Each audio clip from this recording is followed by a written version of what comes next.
Wilujeng enjing Pak Gubernur anu boloon.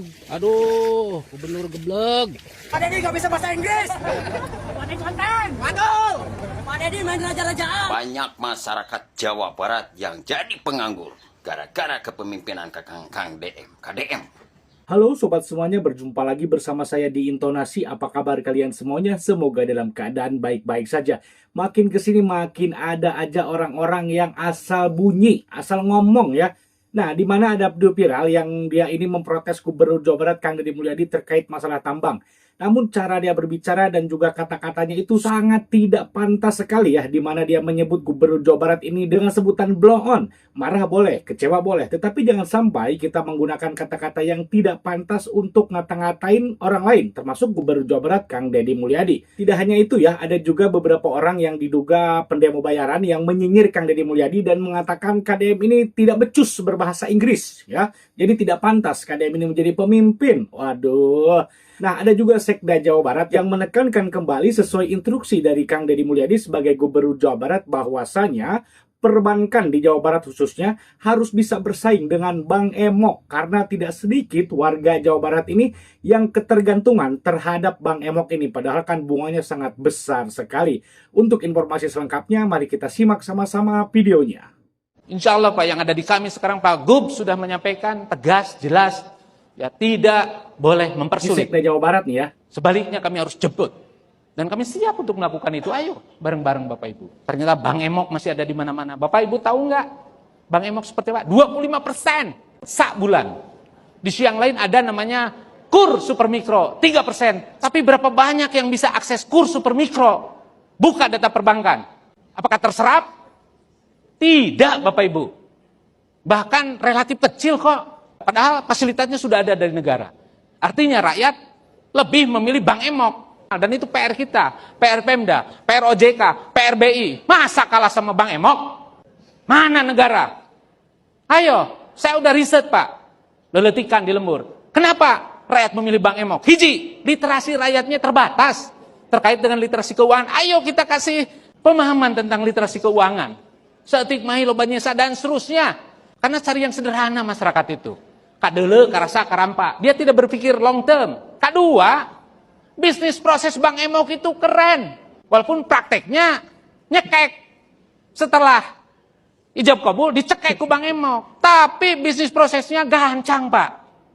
Rakyat can ngomong, nges ditawaran. Ibu pergi artosnya. Tak iya artosnya. Sok bayangkan ayat tuh bank umum yang bisa seperti itu. Baru ngelihat mata rakyat. Wah iya perlu pinjaman. Ibu pada namut. Bang Emok Maya asli. Ayo. Dan dia cepat sekali. Pok terolong, telah pakai syarat, langsung. Tapi itu dia mudah, bahkan sangat mudah, tapi nyekek. Kan tidak mungkin perbankan tanpa syarat, tidak mungkin. Nggak apa-apa pakai syarat. Tapi ulah kukuringan itu syaratnya. Simplifikasi syaratnya, sok. Dan di lemur mah modal sosial, Pak. Sekarang OJK sudah buat terobosan. Selik di cut off untuk 1 juta ke bawah. Ini kan angin segar. Ayo dong perbankannya masuk. Persoalannya mau nggak perbankan memproses anu nginjemna 500.000? Ini kan harus ada terobosan Pak. Jadi 2 Pak. 1, literasi warga. Kita edukasi supaya dia paham terkait dengan pengolahan finansial. Dan kemudian yuk kita action. Ya tentu dengan terobosan-terobosan bukan business as usual. Enggak.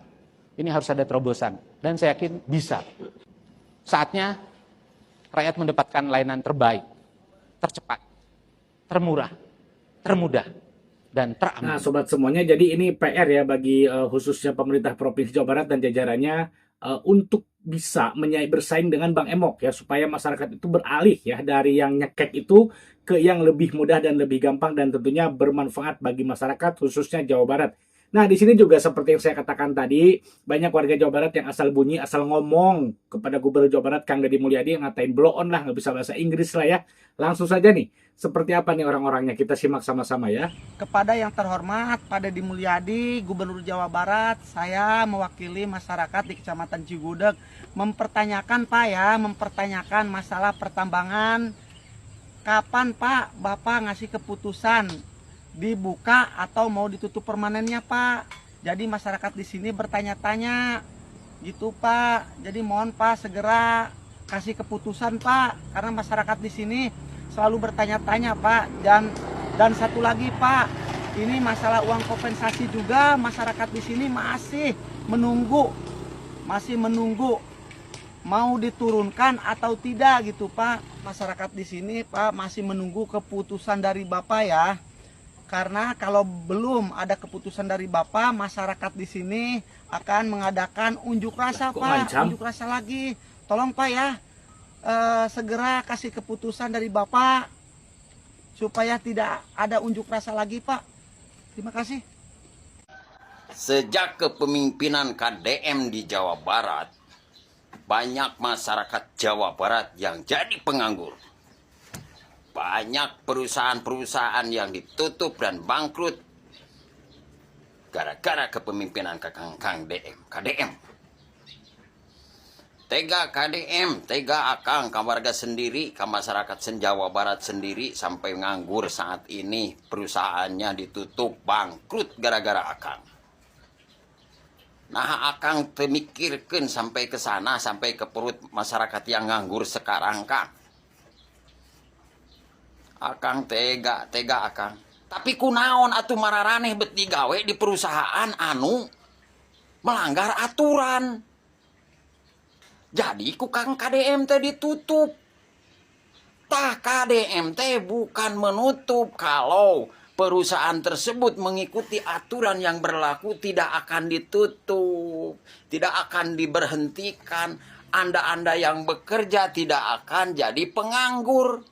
Justru Kang Dedi menegakkan aturan-aturan yang sudah berlaku, yang diberlakukan.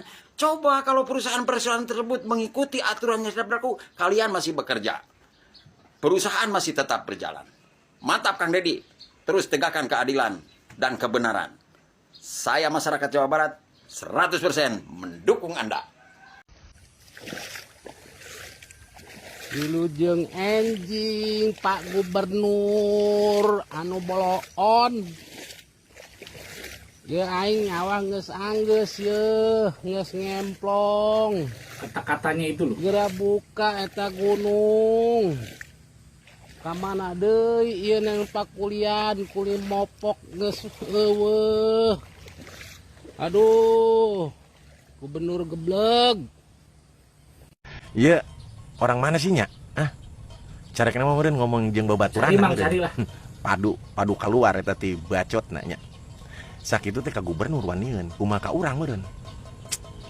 Ngarasa diri menehna meureun naon ngaranna bebasnya mengungkapkan naon ngaranna unek-unek gitunya. Tapi kan pakai ieu, pakai polo. Sia teh kasaha ngomongna? Coba. Ka gubernur ngomong gitu kumaha ka urang atau kata tanggana. Thailand di jelema ya. Pak Dedi nggak bisa bahasa Inggris. Pak Dedi konten. Waduh. Pak Dedi main raja-rajaan. Emangnya kenapa ya seorang gubernur tidak bisa bahasa Inggris? Di luar sana, di luar negeri banyak presiden-presiden yang tidak lancar berbahasa Inggris, tidak jadi masalah kok. Buat apa bisa bahasa Inggris tetapi masyarakat terlantar gitu kan? Nah, coba di sini kita simak juga. Di sini ada pidato dari Gubernur Jawa Barat terkait masalah tambang. Singapura nggak punya tambang pasir, jalannya lebih bagus daripada Indonesia. Nggak punya kuari. Singapura ada kuari nggak Pak? Nggak ada. Tapi betonnya, jalan hot mix-nya lebih bagus dari kita. Bisa. Kalau ekonomi kita sudah meningkat, sudah lebih baik, ya bahan tambang kita beli dari luar aja. Itu daripada ngerusak tempat kita. Jangan dibalik, tambang di Jawa Barat diangkutin, yang terbangun adalah kota lain. Yang asalnya tanahnya 50.000, sekarang sudah jadi 10 juta per meter. Sedangkan daerah yang dieksploitasinya miskin. Aslinya memang begitu. Anak-anaknya terbelakang. Nggak mau otak saya bukan otak penambangan. Otak saya adalah otak industri dan otak pariwisata. Negara akan maju hanya dengan dua hal, industri dan pariwisata, bukan dengan pertambangan. Kenapa? Pertambangan itu nanti sangat identik dengan perang. Daerah yang memiliki potensi energi yang tinggi, energi pertambangan tinggi, pasti daerah itu menjadi incaran dan kemudian menjadi medan konflik. Betul nggak Pak? Makanya satu-satunya cara adalah merubah mindset kita. Negara industri itu diburu, dan negara yang menjadi pusat wisata itu pasti bebas konflik dan tidak akan pernah diinvasi, taruhan saya. Negara yang potensi wisatanya basisnya apalagi kebudayaan dan alam, negara itu tidak akan pernah dijajah. Dan negara itu bisa jadi aman meskipun tidak punya keamanan yang hebat, taruhan saya. Silakan.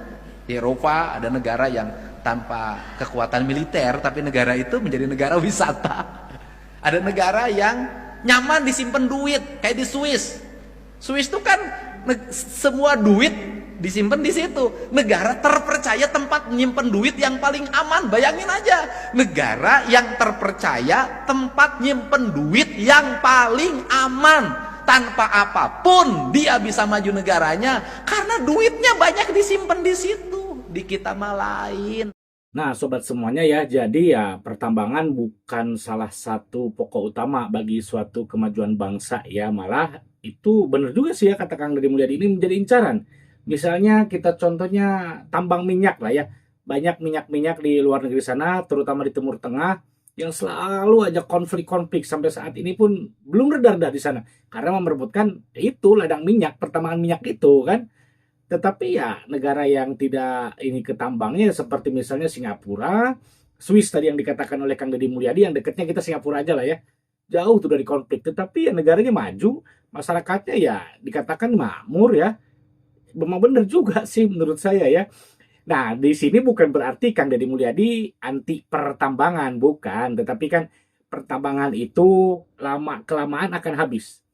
Jika terus-terusan gunung dikeruk, lama-lama habis. Setelah habis mau apa? Gak bisa ngapa-ngapain kan? Nah jadi ya sebenarnya Kang Deddy Mulyadi ini seperti misalnya tambang yang di Bogor ya, banyak sekali orang tadi yang memprotes kapan nih tambang dibuka, kapan nih tambang dibuka gitu kan. Itu memang Kang Deddy Mulyadi tidak menutup permanen ya. Jadi Kang Deddy Mulyadi hanya menutup sementara, dan solusinya itu yaitu akan membuatkan jalan tambang sendiri. Jadi nantinya hasil-hasil tambang yang berada di Kabupaten Bogor, khususnya Bogor Barat ini, diangkutnya tidak melalui jalan Parung Panjang, ya, karena akan memiliki jalan sendiri ya. Tadi juga diadakan demo kalau nggak salah di Bogor ya, sudah saya bahas di awal-awal video. Bahkan Bupati Bogornya pun turun tangan ya, ikut berorasi dan meminta kepada Gubernur Jawa Barat untuk memberikan kepastian kapan sih tambang di Bogor, di Rumpin, Parung Panjang dan juga Cigudeg ini dibuka gitu kan. Nah, Kang Deddy Mulyadi ya pastinya menunggu jalan khusus tambang itu selesai kalau menurut saya ya. Kan aneh ya, giliran tambang ditutup banyak yang koar-koar, tetapi giliran ada kecelakaan yang melibatkan tambang itu pada ngumpet, pada nggak ada. Dan saya sangat setuju sekali karena di saya pun ada pertambangan batu. Rata-rata itu ya di sekitar pertambangan itu masyarakatnya tidak sejahtera. Kurang sulit ya. Malah yang sejahtera itu ya yang mempunyai tambang tersebut dan di wilayah lainnya. Kan aneh ya, padahal wilayah itu tuh penghasil duit, penghasil uang, tapi kenapa masyarakatnya tidak sejahtera gitu kan. Jadi ya tambang itu sebenarnya dinikmati oleh orang-orang yang mempunyai duit ya, bos-bos tambang itu sebenarnya yang bukan orang asli situ sebenarnya. Penduduk asli tambang di situ ya tidak sejahtera, ya cukup aja gitu kan. Nah, jadi Kang Deddy Mulyadi tentu saja mempertimbangkan banyak sekali pertimbangan dari Kang Deddy Mulyadi ini sebagai Gubernur Jawa Barat ya, untuk membuka kembali tambang yang berada di Bogor ini, mulai dari pertimbangan masalah kerusakan alamnya, kemudian masyarakat di situnya ya. Tentu ini juga menjadi perhatian Kang Deddy Mulyadi ya, karena yang terdampak itu belasan ribu bahkan puluhan ribu pekerja tambang, dan Kang Deddy Mulyadi pun ya akan memberikan kompensasi gitu kan. Kemudian tadi ya, kenapa sih warga Jawa Barat ini kalau protes itu selalu saja dengan kata-kata yang tidak pantas diucapkan? Memangnya tidak bisa protes itu dengan kata-kata baik, kata-kata sopan? Bukan hanya kepada Gubernur Jawa Barat.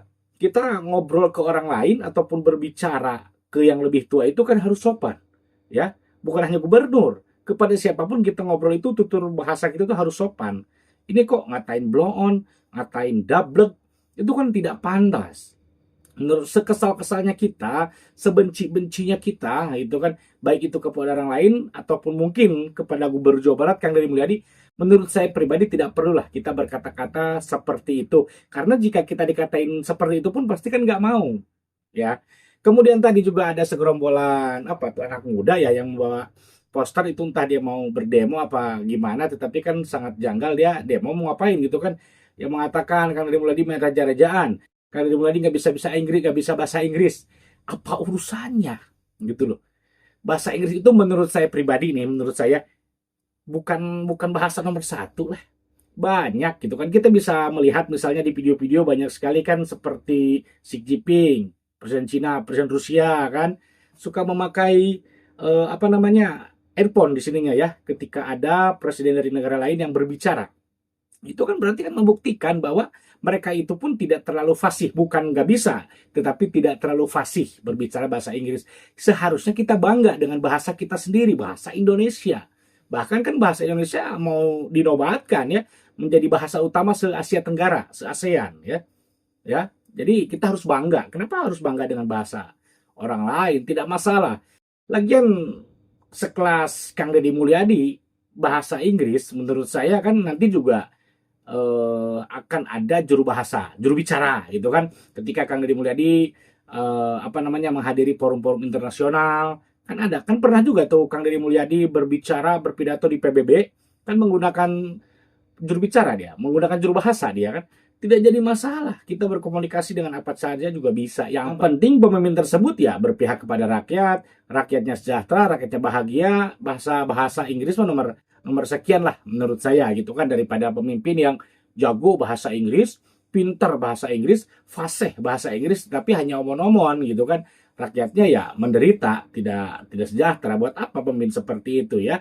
Nah, sobat semuanya bagaimana menurut sobat semuanya terkait banyak sekali saat ini orang-orang di Jawa Barat khususnya yang menyinyir ya. Makin kesini saya perhatikan kok makin banyak sekali warga Jawa Barat yang nyinyir Kang Deddy Mulyadi, yang menghina Kang Deddy Mulyadi, yang memfitnah Kang Deddy Mulyadi. Kalau mengkritik sih menurut saya tidak masalah ya.